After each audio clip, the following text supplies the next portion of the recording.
Billie Jean King, the great female tennis champion. She said that pressure is a privilege. Yeah. And you have to sort of, I mean, sometimes people want to shy away from pressure, but if you're feeling pressure, if you have pressure, you've earned that. And it's really a privilege to have. It's a privilege to be in that situation where other people are looking at you to perform. And so I hold that very dear as well. Here we go again, everybody. Happy Tuesday.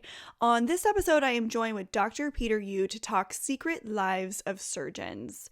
General, thoracic, and trauma surgery. Today, we dive into the life of a pediatric surgeon. We talk true grit, drive, and compassion, operating under stress, and mentally training with an athletic mindset. Showing up for yourself and going beyond to achieve great outcomes for patients. Dr. Yu speaks about focusing on the things you can control, attitude before success, embracing uncomfortable situations, and persevering with full effort. I hope you are all staying well. This particular episode was recorded pre-COVID times, back at the end of February, beginning of March. And some things in the hospitals have shifted, including surgeries, but I still feel like this is a really timely episode as we dive into the life of a pediatric surgeon. This episode goes all over. I was fascinated with Dr. Yu's perspective on surgery and his journey to become a pediatric surgeon. So I hope you guys really enjoy this episode. And with that, let's welcome Dr. Peter Yu to the show. Thanks so much for having me. It's such a pleasure to be here. Thank you so much, Tim. And I know you are a very busy man, so I really value your time. So thank you. So there's sort of a couple of reasons why I wanted to bring you in here today.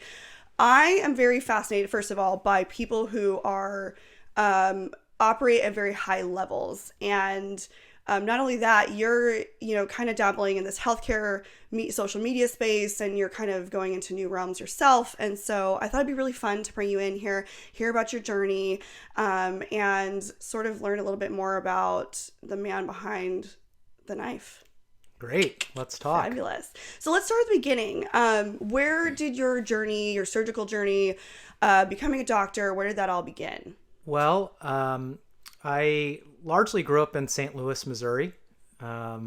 It was a great town to grow up in, a very family-centered town and a huge sports town. My older brother went to Stanford University, and so I wanted to do everything that he did, and so that's where I ended up going as well. Afterwards, I went to medical school at the University of Missouri.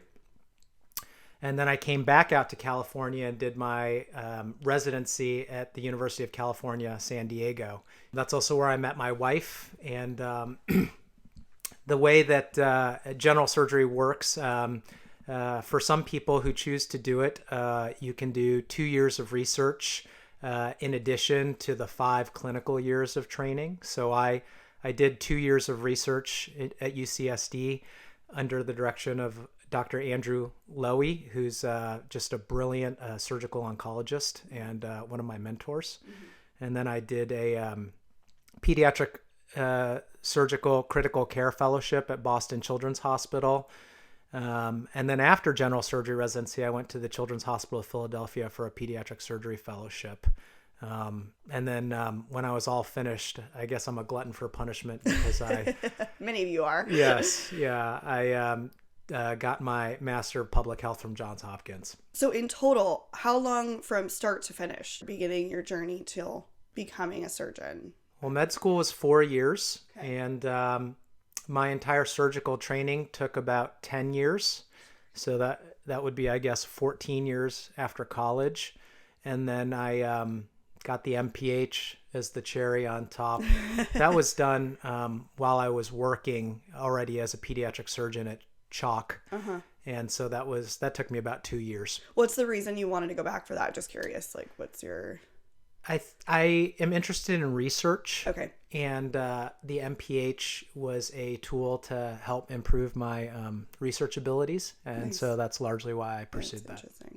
Did you always know you wanted to be a surgeon, or like, where did that kind of come from? Where did that originate? Well, I knew I wanted to be a doctor from a young age. My dad is quite a bit older. He passed away a few years ago. but he went to medical school in China, and he finished medical school, and he was doing his internship when the Communist Party was really starting to exert its influence, and it was really dangerous at that time for people who were educated. Yeah. Right. And he knew that he needed to leave China or he would likely meet an untimely demise. Mm-hmm.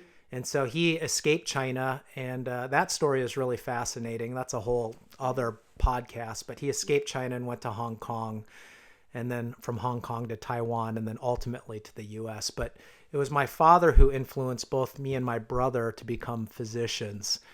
So that's how I knew I wanted to become a doctor. When I was in medical school, I knew one thing for certain, and that was that I did not want to be a surgeon. I was pretty convinced of that.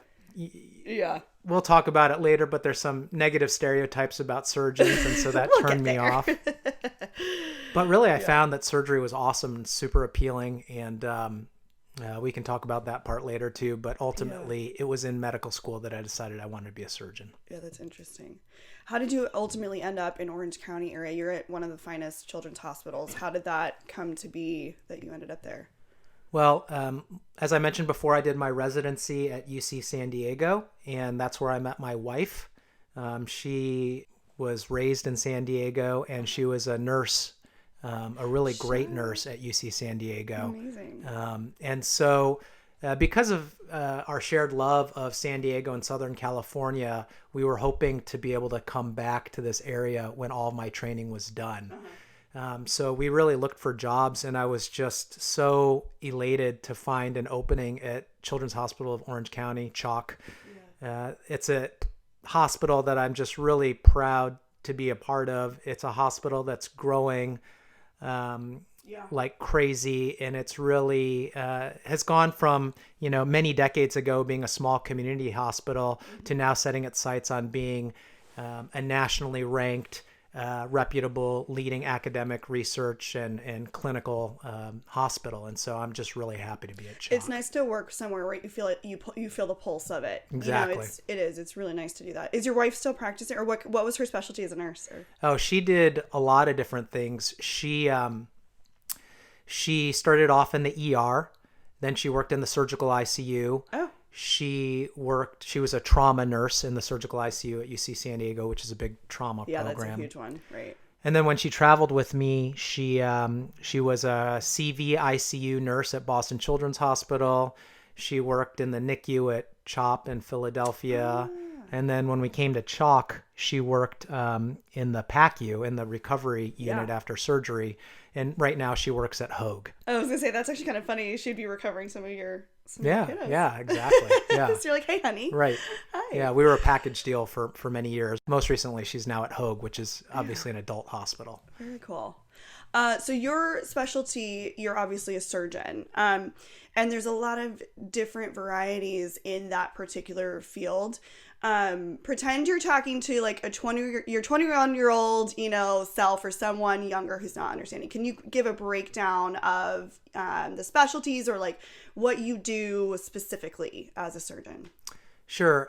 In my specialty, we call ourselves pediatric surgeons.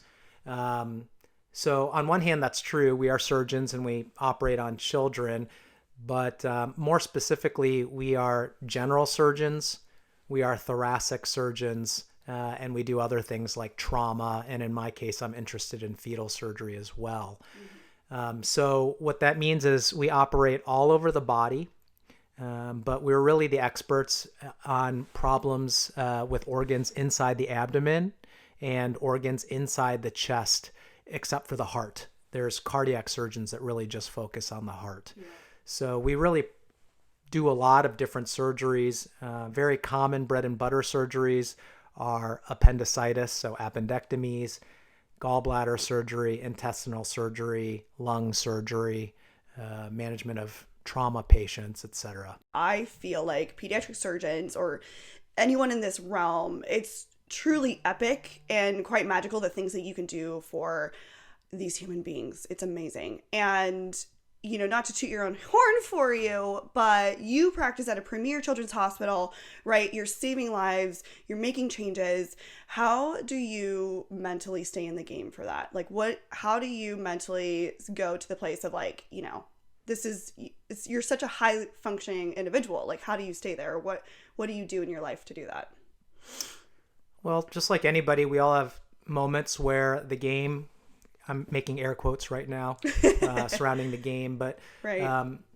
We all have moments where things seem to come easily and flow. And there's also times where there is a feeling that it's a grind. That doesn't mean that taking care of children is a grind.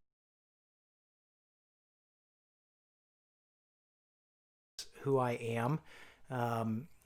Throughout my years of swimming, I know this isn't a swimming podcast. This is a medical podcast. It can't be a swimming podcast, just for you. But I've, learned along the way to have certain mentality, like Michael Phelps, who's the greatest swimmer in swimming history, talks about having something called a gold medal attitude. Which means, having a positive can-do spirit, which you need to have before you win your gold medal, not afterwards. You have to have the attitude first before you can have success. So that's one of the things that helps me. One of the things that my swim coach, Duffy Dillon, taught me early on was not to worry about the uncontrollables, only worry about what you can do. And when you focus on that, there's really a lot of things then that you don't need to worry about. Right. And there are times when things are tough. But one thing that I learned in swimming is to just embrace the pain and embrace the uncomfortable feeling, embrace those things. 'Cause that's push yourself outside the hospital setting in a way that, kind of stimulates you. Exactly. Yeah. Exactly. Right. So you like to swim. Mm-hmm. Let's go micro on, I like hearing, there's a podcast that I listen to, it's sort of like my hallmark moment. It's the Him and Her Show. And they like to really go, like, dive deep and go micro into high functioning individuals. And so I want to go into that. Like, what does your day look like? What do you, let's go to like what do you eat for breakfast? What time do you wake up? Like how do you navigate your day? Well, I'm a morning person. I've always been a morning person. So I get up pretty early. I usually wake up around 4:30 or 4:45. And at this point in my life, it feels pretty natural to wake up that early. I usually stretch and gotta have my coffee. And then I go to swim practice at 5:30 in the morning. And I swim for about an hour and 15 minutes with a master swim team. And I really try to hit that workout as hard as possible. And that kind of sets my day up for success and for a good feeling. I feel like I've already accomplished something really early on. That's something that I've heard a lot from many individuals, highly successful individuals, where you are setting your day up first, getting your head right, doing what you need to sort of, get your head right, and then start your day. Yeah, that's right. I mean, I think I'm not a military person, but I have heard some interviews where, military leaders talk about the importance of making your bed in the morning and doing a really good job, because that is one accomplishment that you can look back on immediately. Yes. And you've done something well. Yeah. And so for me, that's swim practice. And I also feel great afterwards. You have a little bit of a swimmer's high or a runner's high. Right, and get your endorphins going. Exactly. Exactly. Dopamine, epinephrine, all the things. Right. So you swim in the morning, and then... I'm usually at work by about 7:15 or so. The first operation of the day, if I'm operating on a given day, usually starts at 7:30. Okay. And so we'll have one or sometimes several operations booked for that day. Other parts of my day include meetings. Most of us who work have meetings of some sort. I do research some days. So some days I'm just kind of behind a computer doing research, which for me is outcomes based or data based. So I don't need to be in a lab. Right. We take call in the hospital one day a week. So one day a week I'm sleeping overnight in the hospital. Okay. And that's also usually one weekend a month as well. Mm-hmm. Is that for like trauma surgeries or like, okay, got it. Exactly. If we were not a trauma center, then I might be able to take call from home. But since we are a trauma center and have to be available for emergencies, then the pediatric surgeons sleep in the hospital. Right. I eat breakfast when I'm free. For a while I was doing the intermittent fasting thing, but I don't do that as frequently anymore. You talked about... What do you eat? What do you... My favorite... I'll eat... I mean, I'm not a picky eater, but my favorite breakfast is like an oatmeal that I'll mix with flax seeds and chia seeds and stuff like that. I'll add a bunch of fresh fruit to it. I love berries and apples and papaya, and then I'll add nuts or nut butter, and that's sort of my favorite breakfast. That's what the breakfast that I made for myself this morning. For the last couple months, I've been sort of experimenting with a largely a plant-based diet. Yeah, that's a new thing. Jacob and I are kind of doing that as well. Yeah, it's been really good. I have a friend who started that, one of my best friends, and he's a runner and a cyclist, and he's been just running crazy fast times. Right. And I asked him how he was doing it, and he attributed it to this clean, healthy, plant-based diet. And so I tried it. I watched a video on Netflix called Game Changers, which maybe some people have heard of. That's so good. We watched that too. We switched over all of our, like, for example, we don't do dairy anymore. You know, we do nut juices. We have a nut juice maker. You know, we're really getting into it. I think it's kind of, we still do a little bit. I would say, like, we do eggs, and we do some other things, but it's kind of a nice, I do feel like I feel a difference. Yeah.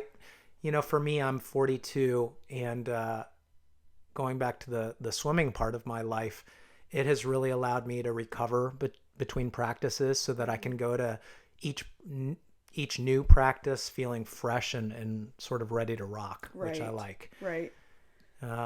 But back to my day, afternoons could be operating, it could be more meetings, it could be research. If I have a light day, which is becoming fewer and farther between, I might leave a little early and try to do a run or a lift. Okay. And then the rest of the day is spent with my family. I've got kids and I'm married, and so spending time with the family. How old are your kids?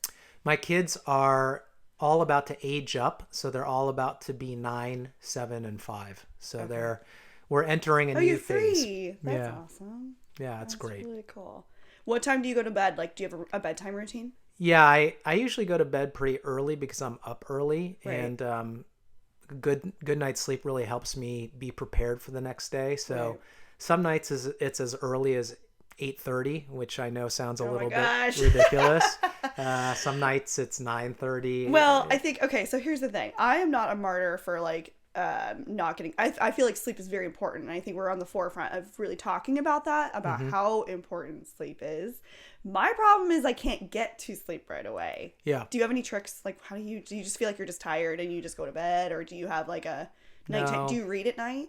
Yeah, I do read at night. I mean, for me, it's important if I can to have it about an hour to wind down. Yeah. And as much as I love my family and my kids, it's not always relaxing spending time with them. Totally. They're always wanting stuff, which is totally understandable. So if I can be there one day. This is why we haven't had kids. We're eventually gonna have children, but I'm like, I know that, your life changes very drastically. Oh, it does, and for the better overall. But there is. You need a minute. Yeah, you do need a minute, and so my winding down might be watching something on Netflix, although that is actually becoming less common because as the kids get older, there's only certain shows that I feel comfortable watching in front of them. Oh, right. So lately we've been watching Fuller House together as a family. Oh my God, that's funny. So, Jacob just put that on last night.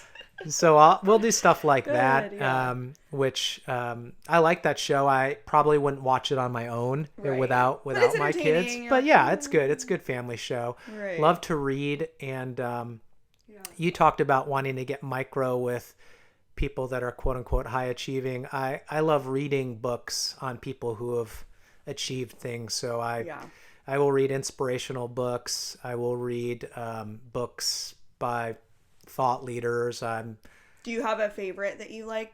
You know, as I was coming over here, I saw that I was driving on Louis Zamperini Highway, and obviously there's a book about his life, about how he was an Olympic runner and how he was captured by the Japanese, and all the things that he accomplished in his life afterwards. And so I love books like that. Overcoming something. Right. I've recently been reading a Michael Phelps autobiography just to sort of see how he views swimming and views the world. I'm always looking for books by people like that. Right. That's interesting. In your line of work, what do you think is essential to become a successful or just become a pediatric surgeon? What do you think are qualities, like a key quality to the success of your profession? I think the key qualities are different for different specialties in medicine. Right. But I think for a pediatric surgeon or a general surgeon, the one thing that you really need is grit. Grit is sort of the newer, trendier word. I think a more old school word is just heart. You have to be able to persevere. You have to have mental toughness. You have to have a thick skin. You have to be willing to sort of put yourself in uncomfortable situations. Right. I think a lot of pediatric and general surgeons really have a lot of street smarts as well. Another word for that is just common sense. You want a surgeon with good common sense. That can think on their feet on the fly if something's, Exactly. Sometimes some of the more out there, deeper thinkers, they can thrive in pediatric surgery, but sometimes they can thrive in specialties where more unusual esoteric thought is needed. Right. I think a good surgeon needs to have courage, especially a pediatric surgeon. Again, you are often faced with certain clinical situations where a life is on the line, where there's legitimate danger for the patient. And but at the same time, they need somebody to take care of them. They need somebody to step in when the situation is grim. And so a good surgeon needs to have courage. Right. And then finally, I think the best surgeons, the best doctors need to be able to connect with families. They need to have that warmth or some sort of human touch. Exactly. Yeah. Exactly. Yeah. We're going to go here. What is something you would like to myth bust about your profession? So speaking as a nurse here, I know there's some things that come to mind when you think like surgeon, the stereotype, but is there something you'd like to myth bust about it? Well, what comes to your mind when you think about surgeons that are personality-wise? Let's see. I don't want to say, like, I just think that maybe a disconnect sometimes when you just feel like there's certain surgeons, and I would say you're not one of them, but I would say there's certain surgeons come in and it's like very quick, like you just go into the point, condescending, rude sometimes, or doesn't take the time to teach. I think we are in a swing of a new, fun, amazing generation of surgeons. But, there's that stereotype that, surgeons can be a certain way. Yeah, I agree. And obviously that was one of the myths that I had embraced when I was a med student. And that was one of the reasons why I didn't want to go into surgery. But I do think that is sort of an exaggerated stereotype. Yes, there are people in my profession that are, as you described, but there are people like that in really any profession. Well, I'll say there's nurses like that too. Exactly. We have some pretty tough nurses, right? Right, exactly. Yeah.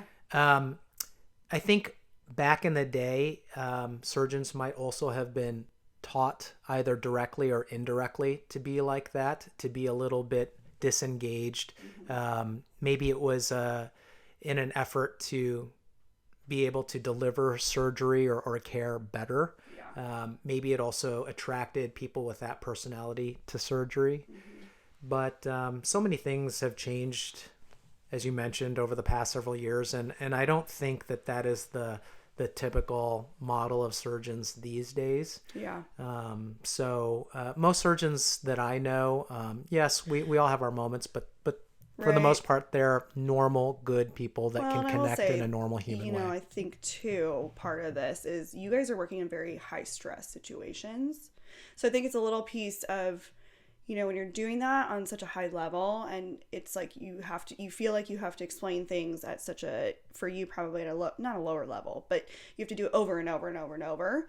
I guess that could be wearing. I could see that as, if you're, in such high stress situations and you're like, well, this is like very basic for me, or, you just kind of need to get through things. And, I could see that as being part of your job, can be a little taxing, I guess. Yeah, and probably the other part that plays into it is just that a lot of surgeons are tired. Yeah. And we do take in-house call, and we are up all night. And so sometimes we do have that moment where we're a little short with people. Right. That's what I was going to in the middle of the night. Right. And yeah. For that, Right. all I can say is, I hope people will forgive us in that moment. Yeah. As far as myths, I guess, that I'd like to tackle, I mean, there's probably two that have less to do with surgical personalities. Number one, I just really, really think so highly of CHOC, of Children's Hospital of Orange County. Yeah. It's such a great place. The care there is just fantastic. And we can really take on pretty much anything, any clinical condition, and do it well at CHOC. I'm just amazed by the quality of care that is delivered, not just by my colleague pediatric surgeons, but by the neonatologists, by the NICU nurses, by so many different specialties. And so I think if you are a family that lives in our region, you can rest assured knowing that your children are going to be cared for in the highest manner.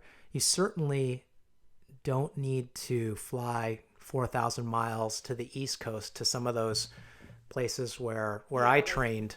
Right. I've seen the care there. It is also excellent, but you can get that same quality of care here. I do feel like it's interesting having worked so I've worked in now 7 different organizations within the LA and Orange County area. And it's really interesting to me because I do feel like in certain organizations, you feel that like the energy with people, and you just understand that, like, when you're working with colleagues that you like, and it's easy and it works well and it's a good team, and when you're in that environment, it really makes it so much easier as a provider when you really love where you work. Exactly. And people are on the same level of you and wanting to give the same kind of care. It makes a big difference, I guess is what I'm saying. I completely agree. And I see that CHOC right now is in a sweet spot. Yeah. It's, again, it's grown significantly. It's no longer a little hospital within an adult hospital. It's its own large freestanding children's hospital, but it still is a place with community, which perhaps some of the larger hospitals might have lost, or they may not have it to the same degree that we have at CHOC. The other myth, I guess, that I would like to sort of bust is for any kids or young adults that might be listening to this podcast. Tori was really nice in saying that I am quote unquote high achieving, but I really believe that I'm sort of just a regular, I at one point was just a regular kid, just like everybody else, that wanted to do something meaningful. And I sort of labored and persevered to get to where I am. Mm-hmm. And I really think that anybody else can do the same thing too. You don't have to, go to Harvard. Yes, you do need good grades, but most importantly, you really need to just persist. Yep. And to consistently work hard, and you can achieve whatever you want, whether it be pediatric surgery or anything else. I agree. I feel like it's funny. In my first episode, I opened up my journey to become a nurse was actually really tough. I applied several times to nursing school. There's a big long journey, but something that I did was I did not give up, and I just persist, kind of like what you're saying. And I think that if you want to be in this space and you really do, kind of like you're saying, want to make a difference and you want to get into that area, I think that's a great piece of advice is just keep going. You're going to find your way, and everyone's journey is a little different, right? I mean, kind of like you said, you don't have to go to a certain institution or school or find your job at the very first place, but if you keep going and you're going to find your way. Absolutely. Absolutely. And my guess is that those quote unquote failures that you had early on, taught you the most. 100%. And that's the same with me. Yeah. It's the same with everybody. Those failures are just so valuable. And They really are. that kind of goes back towards my original comment about embracing the pain. You have to embrace those failures too. Yep, you really do. Going more personal, what is a day? I mean, we kind of touched on this a little bit, but what does a day in the life or like a day off look like? Those few days that you get off, what do those look like for you now? Yeah, those are getting fewer and farther between. They're hard to come by these days. Yeah.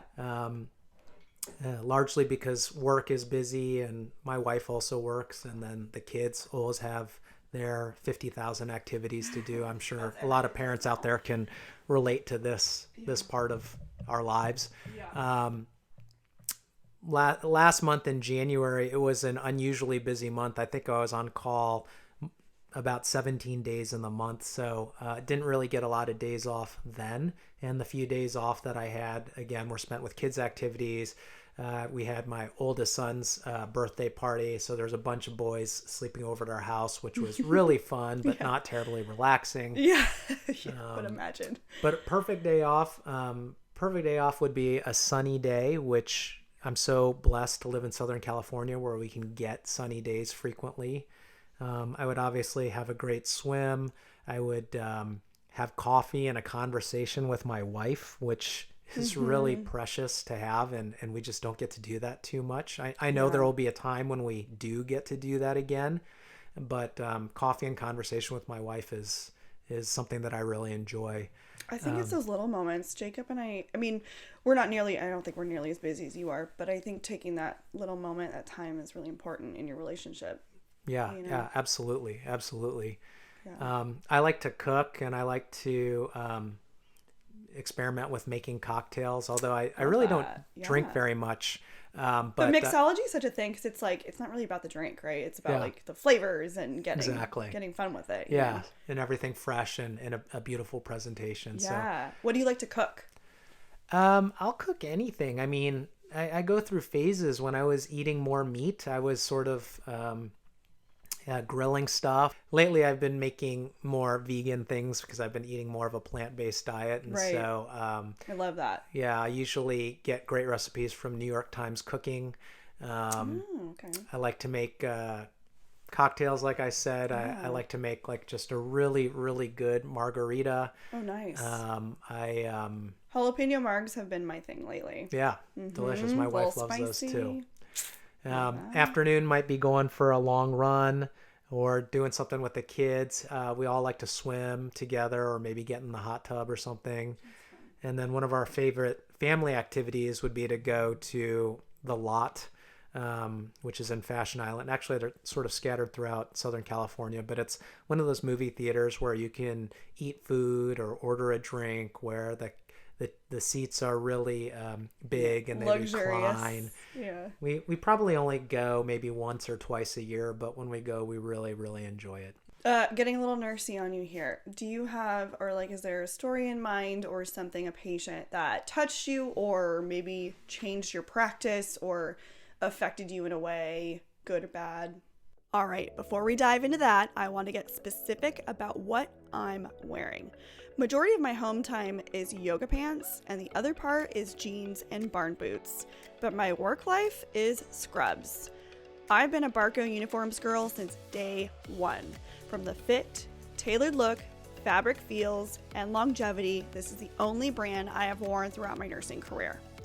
I'm partial to the Grey's Anatomy line, and let's get micro on this, specifically their signature line. That is my go-to. I'm also a huge fan of the newer Edge line. It is very sleek. Barco Scrubs has been curating scrubs since 1929, a 91-year company. How many companies can you say have been around for 91 years? If you're interested in joining the Barco Brigade today, head over to www.barcouniforms.com/stores to find a retailer near you. Thank you, Barco, for your paid partnership, and let's get back to the show. Yeah, I think those stories, small and large, happen all day, every day, which is one of the greatest things about medicine and specifically about surgery. Surgery is a little bit different because when you operate, there's almost an overnight or instant improvement in your patient. And so, I get to have that all day, every day. Probably one of the most impactful, most meaningful lessons and relationships and that sort of thing that I've had with patients have come in the families and the patients that I've cared for where I've made an error, where I've had complications.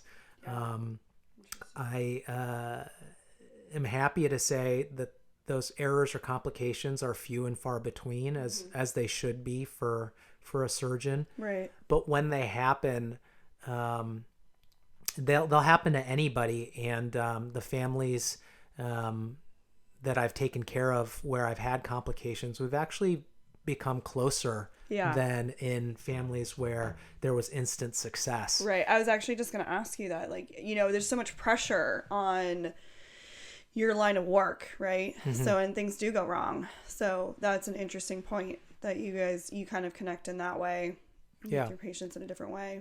Those, I think really what I've learned overall and what I'd pass on to younger people in medicine or people who are in med school is that obviously nobody wants a complication for themselves or for their child, but something that I've learned that families really want is they want somebody that will be there with them from start to finish. Mm-hmm. And so if something happens, but you are there and committed to them or to their children, that is a really meaningful bond that you can share with those families. And that is more important than anything. Yeah, it's something that sticks with you, which is why we'll get into your social media in a minute, but I love that you have that connection with that. And you're starting to, I don't know, it's kind of fun to see that relationship happening.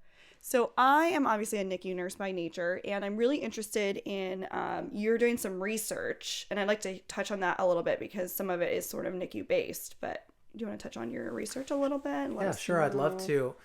So first of all, I work with one of my partners, Dr. Yeet Gunner, who's a pediatric surgeon at Chalk also. Mm-hmm. And I can't give Yeet enough credit. He really is the engine behind all of the research that we're doing. Mm-hmm. I'm really proud of our research because we've really published a lot. Yeah. We're really sort of moving the ball forward. And it's great because Chalk many years ago was not thought of as a research-oriented children's hospital, but we are sort of rewriting that story. We do research on congenital diaphragmatic hernia, which is an anomaly or a birth defect that some babies are born with. Mm-hmm. We do trauma research, and we're also doing some research in fetal medicine and surgery as well. How do you, this is like a side tangent on this, but how do you qualify for the research, or how does the process go when you guys are, kind of going through the process of doing all this? Well, first of all, you have to have the support of your boss or of your partners, because when you're dedicating time to doing research, and research takes a considerable amount of time, you're not operating, you're not doing all those other tasks that you need to do. Mm-hmm. And so our division chief, Dr. David Gibbs, has been extremely supportive, as have the other members of our group. So we're really fortunate to have that support. We have been successful in winning grant money. There's, for instance, an annual grant internally at Chalk, which supports our research, which we've had the good fortune of winning a few times. And so that kind of pays for, all the costs of the research that we do. Which is expensive. And I think that's something that we don't talk a lot about that, but it's very expensive to do a lot of these big research. Right. A lot of our research is, again, it's sort of database and outcomes oriented. So it's something that we can do using computers. We don't really need to have a giant lab with beakers and test tubes and stuff like that. Right. Although it is our dream to be able to do research like that as well. What's the goal with the CDH? Because so something I've talked about on my platform, or kind of driving people to a little bit and using it as a resource is the Neo Heart Conference, which they're really going into. For all of you NICU nurses, or if you're in the NICU world, this is a little bit of plug for them. It's a conference that has been developed, and one of their big topics in the conference is CDH. Can you speak to that research a little bit, or sort of what you guys are in the works of wanting to figure out about the diagnosis? Yeah, I think CDH is a really fascinating topic for pediatric surgeons. I know Eat Gunner, my research partner and my clinical partner, just loves CDH research. In fact, he just came back from a CDH conference. Nice. But it's a problem where there's a hole in the diaphragm, which is the muscle that divides the chest from the abdomen. And that hole can be fixed surgically, but the bigger issue with CDH is that those babies are born with small lungs, and there's extremely high blood pressure in the lungs, something called pulmonary hypertension. And so it is a really, really tough problem to deal with. And so our research has kind of looked at so many different aspects of CDH. I mean, we've already published many, many papers on this, but we'll look at predicting which babies will be extremely sick after birth. We look at which babies might need something called ECMO, which is the heart-lung bypass machine, which is sort of the last resort option for babies with very severe pulmonary hypertension and pulmonary hypoplasia. We look at certain complications related with ECMO. We've looked at where the best places to deliver if you know that you're pregnant and are expecting a baby with CDH. So we've kind of tackled many different topics on this. How often is it detected? Well, I know it's off the top of your head, sorry, but is there like or sure. is it, or maybe undiagnosed? I'm curious. Yeah, so there's about 2,000 there's about, the rate of CDH is 1 in around 2,000 to 3,000 live births. Mm-hmm. So at a place like Orange County, we might see anywhere from, 10 to 20 babies with CDH a year. As far as the prenatal detection rate, it's usually detected at about 68%. Mm-hmm. So that means of all babies with CDH that are born, usually 68% are detected before birth. Right. Yeah, that's really, really interesting. I don't know, just that's sort of a big forefront thing now, is just really understanding, like pre-birth, what things are we catching? Why are we not, or, can we catch it sooner? Those kind of things. So it's really interesting that you guys are on the forefront of that. Right. That's the whole crux of fetal medicine and surgery. Back in the day, even 10, 20 years ago, we as a medical field were not that great at detecting these birth defects. Right. And so after birth, we'd encounter very sick babies, and we wish that we would have been more prepared, or could have done something maybe even in utero, or in other words, during pregnancy to improve or fix that problem. Right. But nowadays, our technology has improved to the point where we're really good at detecting these birth defects before delivery. Right. And so we can counsel patients, we can plan, and even in certain rare situations, we can even operate before birth to fix these defects so the babies will be better afterwards. Right. And it's so cool to know. It's really wonderful to know that you guys are so engaged in that. Do you have a favorite surgery, or like something you like what's your specialty? Like, what would you say is your thing that you like to do? I really enjoy all aspects of pediatric surgery. It's a really broad field. So one of the draws for me was being able to do many, many different operations. Mm-hmm. The general, like more of a general approach, like yes, right. Yes. So I still enjoy that, but I do operate on babies very often, especially babies with birth defects very often, and that's because we have great maternal fetal medicine doctors who are doing the diagnosis before birth, so that I can meet those families and counsel them so that they know what to expect. Personally, I end up doing a lot of minimally invasive lung surgery, specifically for prenatal diagnosis of something called CPAM or BPS or bronchial atresia or other congenital lung problems. So I know I just kind of spewed out a lot of initials, but bottom line is I do a lot of minimally invasive surgery for lung problems in babies. If you could turn back time, go back to the future to yourself when you were 20, what would you tell yourself? In terms of like Just, what advice I would give myself? Yeah, what advice would you give yourself? I mean, there's several things. I mean, like any 20-year-old, I knew some things and didn't know way more other things. I guess at this point in my life, I would go back and I would tell myself a few different things. Number one, I think the path to success is consistency. You don't have to go and study 10 hours in one day. You don't have to go to the pool or the weight room and work out for 15 hours in one day. But you do have to put in good effort consistently day after day. Show up for small yourself. pieces at a time. Exactly. So I really think that consistency pays off in the long run. Yeah. Perseverance. Exactly. There's a saying in surgery, maybe in other fields as well, that the enemy of good is perfect.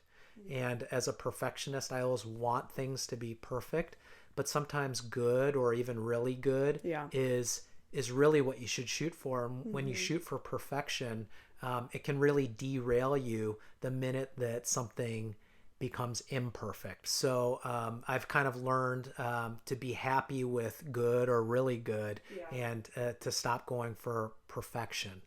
And I guess the last thing, it's another quote from sports, but Billie Jean King, the great female tennis champion, she said that pressure is a privilege. And you have to sort of, I mean, sometimes people want to shy away from pressure, but if you're feeling pressure, if you have pressure, you've earned that. And it's really a privilege to have. It's a privilege to be in that situation where other people are looking at you to perform. And so I hold that very dear as well. What is the best piece of advice that you've been given? Do you feel like, has someone given you something that you hold with you? Sure.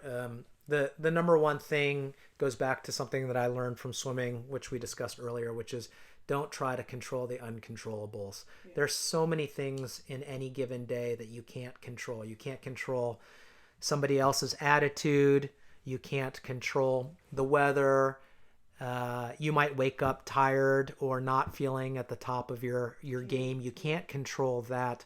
All you can really control is your own attitude, your own effort, and try to make the best that you can out of any given situation. And so that, to me, that is the best advice that I've ever been given, and I'm really thankful that I was taught that. All right, so it's no lie. I'm obviously obsessed with social media. I love it. I popped on, I don't know, a couple years ago. It's become a part of sort of my nurse life. And fun fact, Dr. Yu has also started sharing a little bit of his journey, his surgical group on social media as well. Can we talk a little bit about this? How did this all begin? Yeah, sure. I enjoy social media. I wouldn't say I'm like Mr. Social Media. Right. Again, maybe I'm a little older and just sort of caught the shoulder of social media. Yeah. But overall, our group sort of recognized a need or a gap in our social media presence. And as you know, it's so important these days to get the word out there of the great work that we're doing here at Chalk. And so I just wanted to start something and sought the permission of Chalk and sought the support of our pediatric surgery group and just started to make posts. And I think most of our posts are really not about us. I really think that the best stories are not about the surgeons, but about the patients. And we've been pleasantly surprised that it's been well received. I think that what I've observed is that a lot of moms actually derive a lot of comfort in seeing these social media posts because their children are going through something that other moms and other children have already gone through and have gone through and done well. And so I'm happy to be able to use the tool of social media to bring sort of anxiety relief and stress relief to some moms. So overall, Instagram has been sort of an experiment for us, but it's something that's well, you're killing it. Well. Oh, thank you. You're doing great. Give yourself a shout out real quick. It's Secret Lives of Surgeons. Right? Oh yes. Sorry. See that just goes to show how naive I am to all of social media. But yes, it is at Secret Lives of Surgeons. It's amazing. Thank you so much. So I'll speak to that a little bit because I think the part of, for me, of the reason I'm coming on to the social media has been sort of to make a relatable picture of what it's like a day in and a day in and day out of being a nurse, right? And sort of the things that we go through. And I actually think it's interesting because although you say people don't find the life of the surgeon interesting, I find it very interesting. And I think it's really, really helpful to almost know people like to see, who's caring for their child. And also kind of what you're saying is you're making this community. You're creating a community there where people, like you say, moms can go to and people who've gone through these things together and they can kind of bond on that. And it's interesting because I think we're on this forefront of providers and patients really kind of coming together. And so I brought Tony Adkins on. He's a pediatric neurosurgery PA, and he is very heavily in the social media. And it's interesting because I posed this question to him because I think social media can be a little taboo in the healthcare space. But I think it's really important. Can you speak to this a little bit or how you feel as far as the taboo part of it?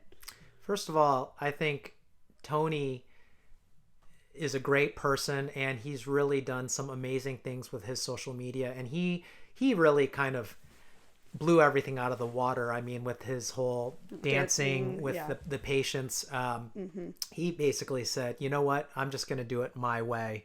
And I love that. But yeah, social media can be seen as taboo, especially in a field as sort of serious as pediatric surgery. And I do have to admit, having trained at some of these more old school institutions like Boston Children's Hospital and Children's Hospital of Philadelphia, I was a little bit sensitive as to how it might be viewed by my mentors.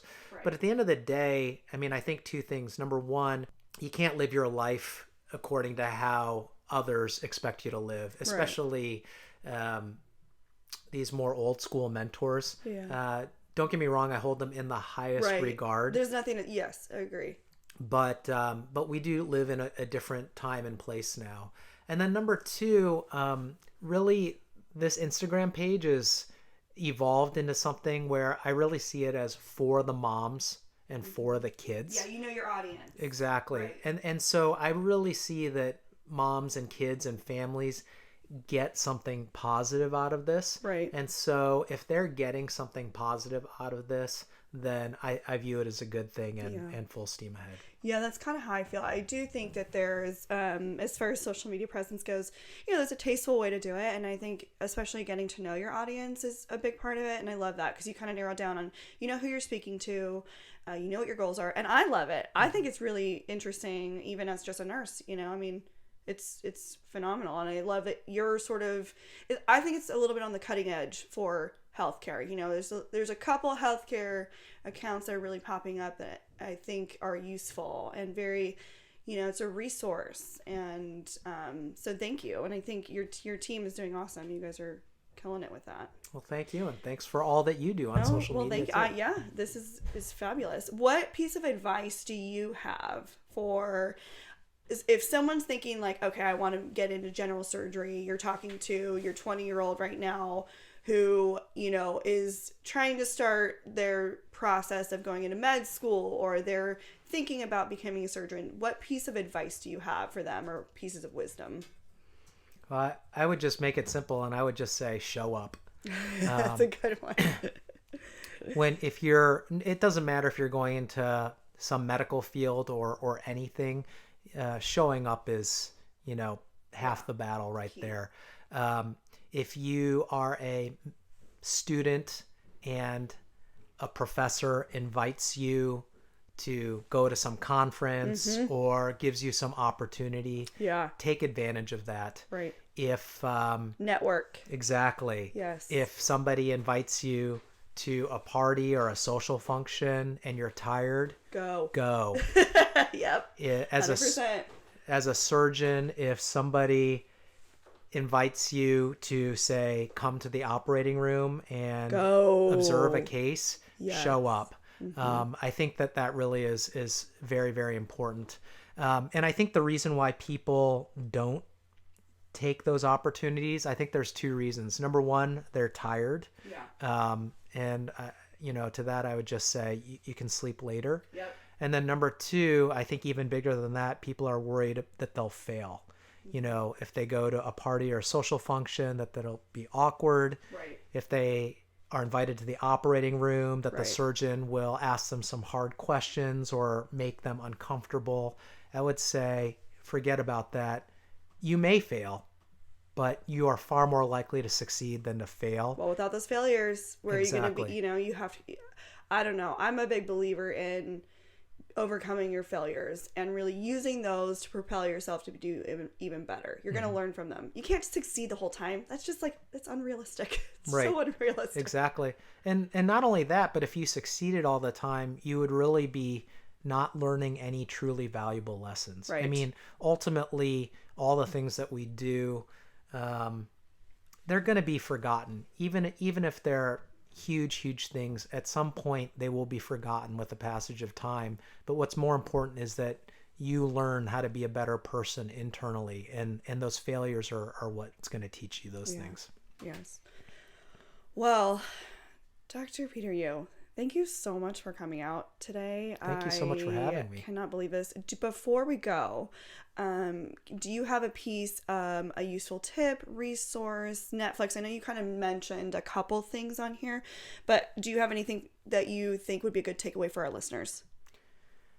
I don't have any one useful tip because, I mean, so many people out there that might be listening to this podcast probably want different things for their lives.